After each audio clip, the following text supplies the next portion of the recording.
जब श्री सती जी ने सीता का वेश बनाया और श्री राम जी की परीक्षा ली कि ये भगवान हैं कि नहीं हैं। श्री शिव जी ने बहुत समझाया लेकिन श्री सती जी समझी नहीं। तो श्री शिव जी ने कहा कि किसी को एक बार समझाना चाहिए, 2 बार समझाना चाहिए, अगर वो न समझे तो उसको उसी हाल पर छोड़ देना चाहिए और खुद को समझाना चाहिए कि उसका भला हो।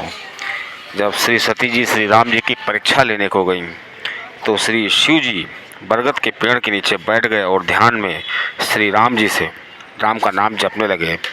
उधर जब श्री सती जी श्री राम जी की परीक्षा ले रही थी तो उन्होंने सोचा, क्योंकि श्री शिव जी ने पहले कह दिया था कि ये परमात्मा हैं, इनकी परीक्षा लेते समय विवेक से कार्य करना।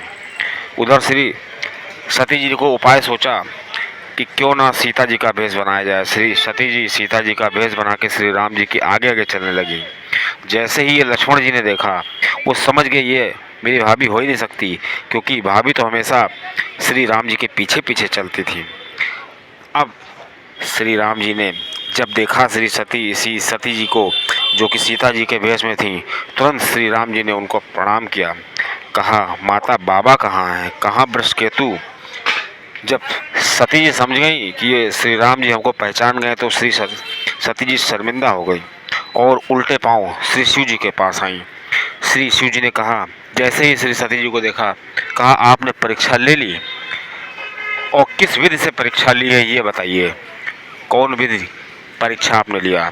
तो श्री सती जी चूँकि माया का भेष बना चुकी थी, माया उनके पर सवार थी, तो वो झूठ बोल दिया। उन्होंने कहा कि कछु न परीक्षा लीन गोसाई, कीन प्रणाम तुम्हारी नाई। मतलब जैसे आपने प्रणाम किया, आपने प्रणाम दूर से किया था, मैंने भी दूर से ही प्रणाम किया, पास नहीं गई।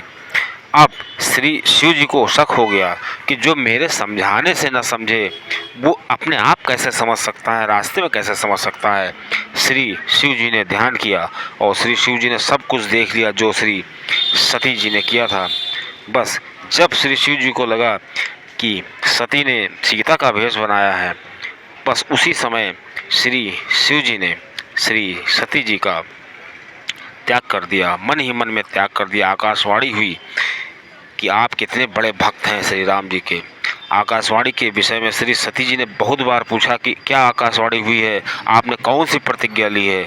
श्री शिव जी ने कदापि कुछ नहीं बताया, क्योंकि वो जानते थे अगर मैं कुछ कहूँगा तो सती जी को दुख होगा। इससे हमको सीखने को मिलता है कभी किसी को कड़वे वचन नहीं बोलना चाहिए। अक्सर लोग क्या करते हैं, कहते हैं मैं तो सच बोलता हूँ, किसी को बुरा भले लग जाए।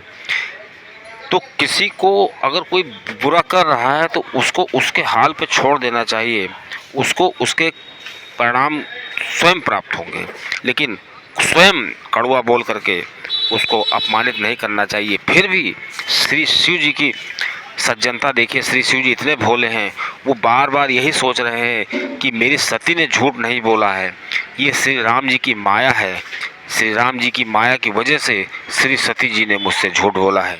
और श्री शिव जी यही बार बार कहते हैं और वो ये जानते हैं कि ये राम जी की माया है, लेकिन श्री शिव जी ने कहा, ये सोचा त्याग क्यों किया, क्योंकि श्री शिव जी सोच रहे थे कि जो सती भेष बना चुकी है मेरी माता का, जब मैं श्री सती को देखूंगा तो मुझे माता याद आ जाएगी, और जब मुझे अपनी माता याद आ जाएंगी तो मैं कैसे इनसे पत्नी धर्म का निर्वाह करूंगा, पारिवारिक जीवन कैसे निर्वाह करूंगा।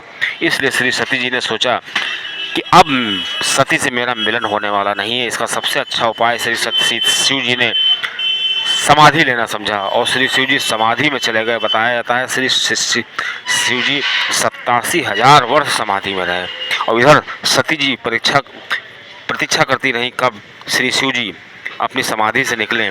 जब श्री जी समाधि से निकले तो श्री सती जी ने पूछा कि बताइए आपने कौन सी प्रतिज्ञा ली है।